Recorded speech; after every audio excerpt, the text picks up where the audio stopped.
আমলাতন্ত্রের বিভিন্ন পর্যায়ে কিছু স্বৈরাচার আর ফ্যাসিবাদের হায়না এবং শকুনরা কু করার চিন্তা করছে।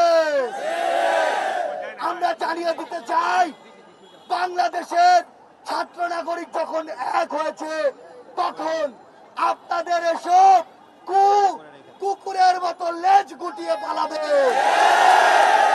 আরএফএল ওয়ারড্রপ, প্রিয় সব পোশাক যত্নে থাকবে আরএফএল ওয়ারড্রপে। আমরা আপনাদেরকে বলে দিতে চাই, যখনই প্রয়োজন হবে আমরা ডাকবো আপনাদেরকে, আপনাদের রাস্তায় নেমে আসতে হবে। যতবার এই আশঙ্কা হোক আমরা ঐক্যবদ্ধভাবে সকল কু দমন করব।